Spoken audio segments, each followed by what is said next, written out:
I never just want to say, I'm going to help you make money. Well, I'm going to help you gain XYZ and achieve XYZ goals.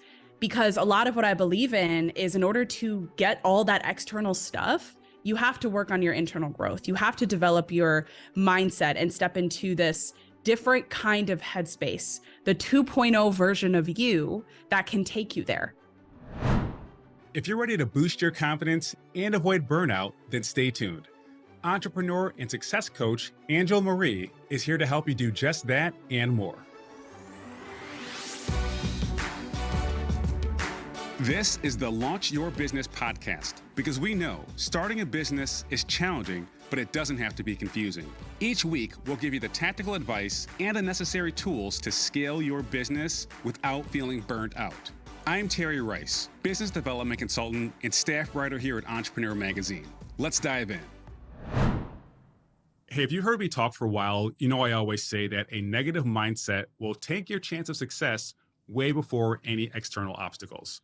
And then I just kind of walk away without providing any tactic level detail on how to actually build that mindset. So that's why today we're talking to Angel Marie. She's an entrepreneur, podcaster, content creator, and a success coach. And during today's episode, you're going to learn a few things. The first is how to grow in confidence, even if you're completely new to owning and operating your own business. You'll also learn why focusing on your mental health is actually good for business, even if it means taking a break. And lastly, the value of showing up authentically on social media. Let's dive in. I know I reached out to you on Instagram because I had to have you on the show based on seeing your content, but would you mind introducing yourself to everybody else? Yes, absolutely. Hello, everyone. My name is Angel Marie. I am a success coach teaching creative entrepreneurs how to achieve their mental and financial freedom. I'm all about, as Terry had mentioned, creating educational, inspirational content, running a podcast and YouTube channel right alongside that to really move the people. I'm just going to assume you didn't do this like straight out of high school. So Right. What was your journey like to becoming an entrepreneur? I actually studied media entrepreneurship in college at Georgia State University, got my bachelor's degree in that. And that's really where I was first awakened to the opportunities that were out there, not just in the online business world, which is where I'm more so in now, but the film industry, the music industry, and just the media in general. So I first bounced around from film to music, both on the back end where I was, in the digital marketing space of both, and also on the front end where I did acting myself. And I also pursued the career of being a singer and artist myself as well. So a lot of career paths in the entrepreneur world that I've tried, multiple different niches, but it's been quite the journey. I've always had this very deep passion for helping people release mental strongholds and really helping them to see their value, helping them to see their purpose, and truly believing that every single person has this beautiful gift and talent that was meant to be put out into the world. So I knew that I had a passion for that and wanted to create something out of that just in my way and where I felt like God was calling me to go. And that's where I started diving into full-time jobs that would allow me to do that within my voice. And then shortly after that, venturing off under my own brand and business when the time was right. Did you ever question yourself, like, can I actually make a living doing this, right? Because you clearly have a purpose and these passions. Were you ever like, look, all my friends are getting jobs as accountants and like whatever, marketing managers and stuff. Were you ever like, is this gonna, like, am I too lofty? Like, did it ever hit you like that kind of imposter syndrome or just doubt in general? All the time. Yeah, it's funny because I don't think imposter syndrome ever really goes away, because once you reach the next level and the next one and the next one, there's always another level that you're thinking about. So there's this imposter syndrome to get from this level to that next one every single time, every single stage of your life. So I've really had to learn, instead of trying to 100% get rid of it, to really learn how to manage and mitigate it. And that has a lot to do with learning to step deeper into confidence and to really value my own uniqueness and my own path, and to understand and be joyful in the fact that my path is not like other people's and is not supposed to be like other people's. the same with everyone, you know. So yeah, it was very, very hard at first. I have a massive history of insecurities that were deriving from childhood traumas, daddy issues, identity issues, things that caused me to feel really insecure in me and my voice and in the possibility of what a business could be. And could I even make money off of this? Can I even truly help people? And I had to keep pushing past that and seeing beyond that and growing in confidence day by day, step by step over time. How though? Did you have a mentor? Did you take a course? Like, how did you push through these challenges? Because I think a lot of people listening have the same issue, right? Mm-hmm. So if you can give us some more insight on how you were able to navigate this successfully, I think that'll be very beneficial. Yeah, absolutely. I definitely had mentors all along the way. I had mentors at my church. I had mentors in the business field. I was not afraid to ask questions, unlimited amounts of questions. I think a lot of times, you know, when you go to events, conferences, or even, you know, in college, your professors, or if you go wherever and you have the opportunity to ask. Even if you feel like that question is too dumb or you're going to sound whatever, like don't even worry about that and ask anyway, because that's going to help you and it could lead you to the mental growth that you're looking for. So definitely mentorship, definitely asking questions. And then I pushed past insecurities by just doing it anyway. I had to encouragingly force myself to do it anyway, if that even makes sense, right? Like I'm not forcing myself in an unhealthy manner, but I had to be my own hype woman. And I have to internally be like, Angel, you can do this. Angel, I know you feel insecure about, you know, this Instagram post. I know you feel insecure about going to this event and trying to talk to people about your business, but you have to do it anyway. You have to do it no matter how uncomfortable it is. And I just kept telling myself, I cannot grow in comfort. If I want to grow, I have to be okay. I have to accept discomfort if I'm looking to grow as a person and if I'm looking to grow as a businesswoman. Same thing goes as what I mentioned earlier, just in finding mentors and not being afraid to ask questions. That will also help you grow into the person you're wanting to become. There are so many ways I want to add into this, but one saying comes to mind. First, decide what you must become, and then do what you have to do, right? Yes. That's really it. It's so binary. And even when I was having my first kid, you know, I asked one of my buddies, I'm like, hey, do you have any parenting advice? He's like, it's actually really simple. You're either going to be a good parent or a crappy parent. And then you decide and then just do everything that goes down that path. So I know we're kind of like, you know, trivializing it, but that's really what it is.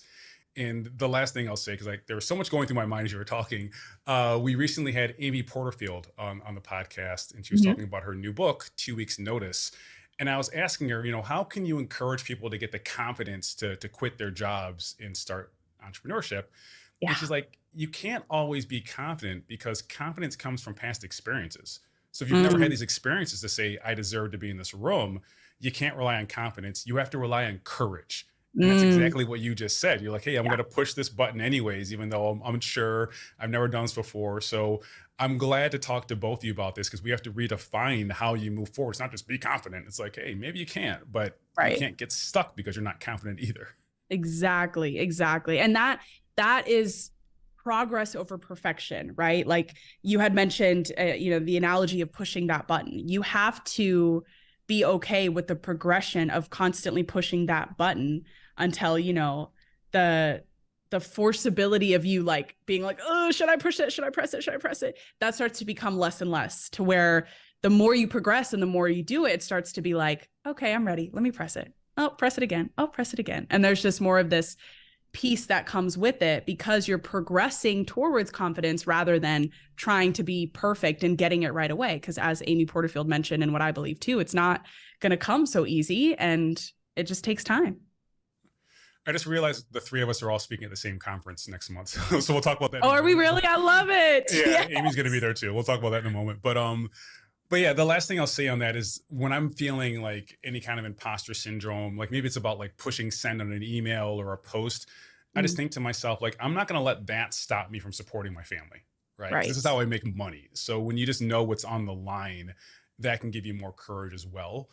But let's go deeper into what you're doing. So I'm looking at you right now. You have this amazing mic setup. You got cool stuff in the background. So I know you have a podcast called Empowered Mission. So my Yes. question is, how did you come up with a name for the podcast and what's it about? Oh, that's such a good question. Yes. So I'll start with what it's about. Empowered Mission is about helping content creators, entrepreneurs, and business owners reach their faith, money, and mindset goals. So something that I always like to tell people when they ask, why I do what I do or what exactly I help people with, the generalized phrase is I help people achieve internal and external success. I never just want to say, I'm going to help you make money. Well, I'm going to help you gain XYZ and achieve XYZ goals. Because a lot of what I believe in is in order to get all that external stuff, you have to work on your internal growth. You have to develop your mindset and step into this different kind of headspace, the 2.0 version of you that can take you there. So the podcast talks a lot about internal growth and development, and it also talks about how to achieve external growth and development, from marketing strategies to business tips to community building, things like that. And then, of course, a lot of internal development tips like dealing with your own self-critic and working through insecurities, building confidence, mindset practices, things like that. So I came up with the name Empowered Mission because I just was at a point about a couple of years ago where I was like, all right, I need like an official brand name apart from my personal brand name of Angel Marie. So I just kept thinking of what are words that suit what I talk about, that stand for something powerful, stand for what I believe in, stand for what I want to help people with and in. So I just brain dumped a whole bunch of words. And then I would look at those words that I brain dumped and I would Google them because I wanted to see if there were other websites or domains that had already had that name. And it took so long because a lot of people already had the names that I wanted. I mean, it's 2023, right? So that's going to happen. But yeah, I finally saw the words in my brain dump, empowered and mission, and I put them together. Saw that, the Instagram username was available, the website name was available. And I was like, this is it. And the reason why it stuck is because it's not that just that it was available, it was the words. I'm all about empowering creative entrepreneurs. I want them to feel empowered. I want them to feel good as they pursue their God-given purpose. And then there's the mission part. This one is probably the most important because something I always preach is that to be successful, you have to go from being money-minded to being mission-minded. You have to go from being driven by money to being driven by your mission. And if you do that, profit will follow over time. Nowadays, people just want to feel seen, heard, and understood. People need help. And as leaders, it is up to us to offer those solutions to help people within our field of work and how we can help them progress. So it's all about the mission. Yeah, no, I dig it. I dig the thought behind it, and even the research to make sure it's available, which can be disappointing at times when you find out you can't do it. But a few things you said that really stood out to me. The first is like the mindset needed to be successful. And on my end, I always say, look, to find success, you need three things: the right actions, tools, and mindset. But what I found is people normally come to me for like the actions and the tools. And when I start talking about mindset, they're like, oh man, that's fluff. And I'm like, all right, well, this is what helps me. Right. Not knowing that when they're trying to learn these actions and tools, they're going to get confused. They're going to get stuck. You know how you push through? Mindset. That's why I said in the first place. Right. So it's important. And then being mission driven. I love this too, just because, writing for Entrepreneur Magazine, people reach out to me all the time trying to get press. And I'm like, just solve a problem first. Solve a problem. Help someone. So instead of pursuing significance by being in the magazine, how about you do something significant? And as a result of that, we can share those stories perhaps, but at least you're helping people and not just trying to get like an article written or something like that. Exactly. Oh, that's so true. And it just kind of goes to show where a person's heart's position is. Like, something I always have to check my own self on, as well as, asking my students or my audience that ask me questions. I'm always challenging their heart's position, right? Like, well, you say you want to offer this solution. You say you want to solve this problem, but are you leading with that intention? Is your heart's position leading with that intention, or is your heart's position just focused on the money that you'll get if people buy into your solutions, right? Like, there's a very clear, strong difference there. And people can tell, right? Yeah. People can see that. You ain't getting away with nothing. People know when you're putting up a front and when you're just kind of chasing after the money and the status and the press and all that stuff versus, the actual solution. That's the most important part. I've had that happen so many times where I'm interviewing someone and they're saying, hey, this person's an expert on whatever it is. But I can tell when they're talking sometimes, like they just discovered this stuff 2 years ago. And like, you know what? I'm going to be that guy or whatever. And it's like, you got to learn it, live it, then teach it. As an entrepreneur, you're good at solving other people's problems. But what about the problems that arise within your own business? Maybe you're not getting enough leads, or you're having trouble increasing your rates. Maybe you're stuck working around the clock and still not making enough money. These are all symptoms of a larger problem. And unfortunately, you can't fix problems you're unaware of. And that means no matter how hard or how smart you work, you'll never reach your full revenue potential. So let's fix that. I've created the Revenue Roadblock Checklist, a visual and tactical solution to help you identify and eliminate revenue roadblocks. So if you're feeling stuck or stagnant in your business, this is your chance to finally break through to the next level. Grab your free checklist by heading to terryrice.co/money. That's terryrice.co/money. So what I'm going to do right now is I'm going to ask you a very tough question. It's going to challenge your heart. It's going to make you make a very difficult decision. So get ready for it. I'm ready. Your podcast, Empowered Mission, I need you to select one episode that you think everyone should listen to and explain why. Oh, that question. You did say it was gonna be tough. Oh my gosh. Okay. I would pick the one that's titled Mental Health for Entrepreneurs. And it talks about why prioritizing your mental health more than you think will help you reach the success that you're looking for. And I had to pick that one because there are podcast episodes where I talk about more of the external stuff, like the marketing strategy, social media, community building, things like that. But given the fact that we are in 2023, given the fact that nowadays we are so driven by fear of the economy and the US dollar going down and politics and racial divides, wars, talks of wars, so many things that are happening that are causing fear, depression, low self-worth in a lot of people, more so than I've ever seen. I just think it's so necessary for everyone, but specifically creative entrepreneurs, business owners, to focus on their mental health. Because if you are an entrepreneur, you are a leader in a multitude of ways. And when you lead people, that means that people look to you, not just for solutions based off of your field of work, but they look to you for your opinions and to help them through the time that we are in within this world, right? They're gonna think about you and wonder, like, I wonder if Angel posted about the race riot that just happened in Atlanta the other day, right? They're gonna ask that because you're a leader and they know that you show up consistently. And it's up to us. That's just a beautiful burden, I would put, as a leader, to show up and to do that. But it's like, because it's that beautiful burden, you yourself probably struggle with a ton of mental health issues that you may not be facing right now.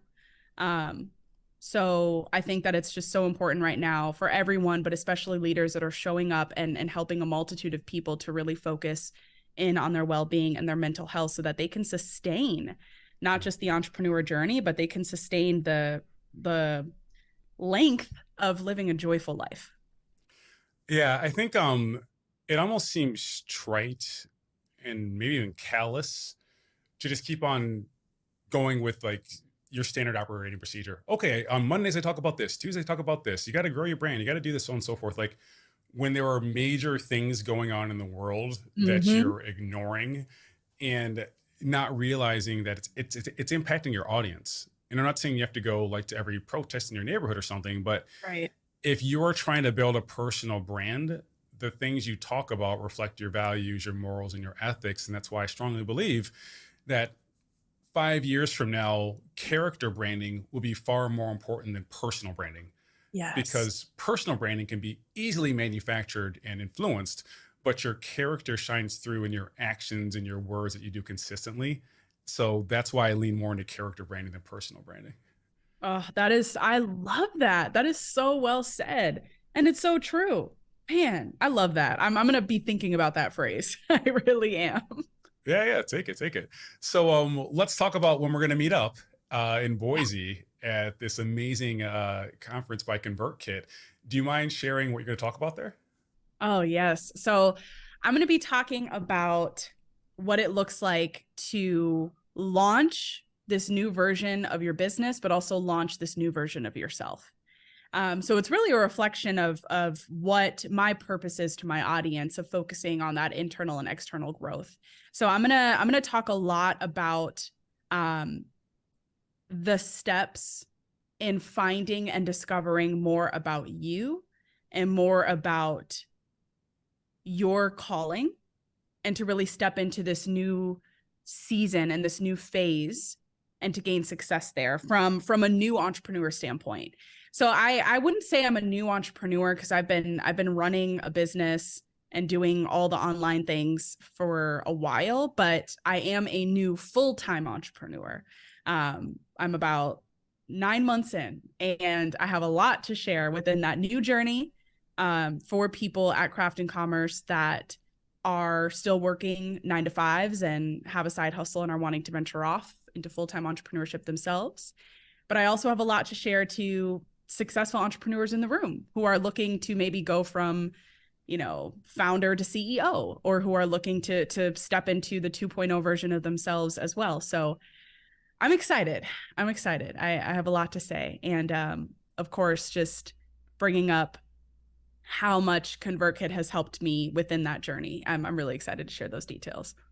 I know it's going to be amazing. I hope I can get a good spot there. But let me ask you another question here. So right now, people are listening to you like, oh my God, Angel's freaking amazing. How can I work with her? So how can they work with you? Give me some information there.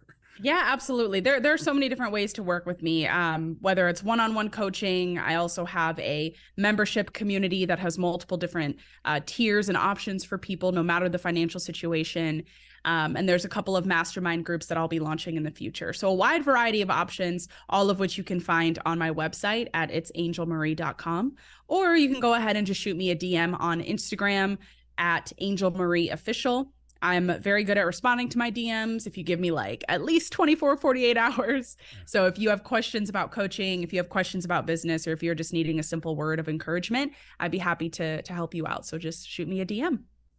Awesome. I'm going to ask you another difficult question.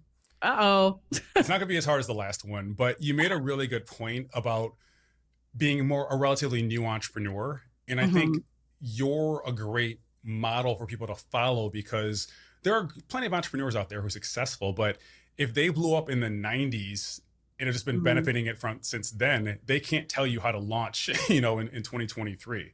Right. So on your end, you knowing new approaches and tactics and things that are more relevant makes you much more valuable to people. But the question I have for you is, what is one lesson about entrepreneurship that you wish you learned sooner? My biggest thing is how much more being authentic triumphs over experience. I think I went into entrepreneurship. No, not I think. I know I went into entrepreneurship overthinking everything. And when you overthink, you are borderline a perfectionist.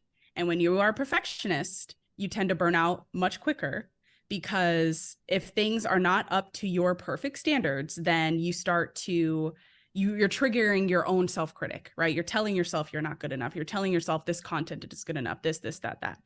So all of these things just in relation to in relation to feeling like when you overthink in entrepreneurship, you actually end up setting yourself up for failure.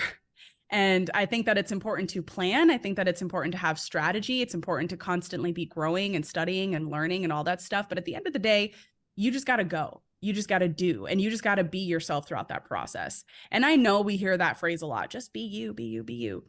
But the amount of people that are actually themselves without putting on some sort of front or facade or sounding overly salesy and markety, I feel like it's very small. I'm done overthinking it.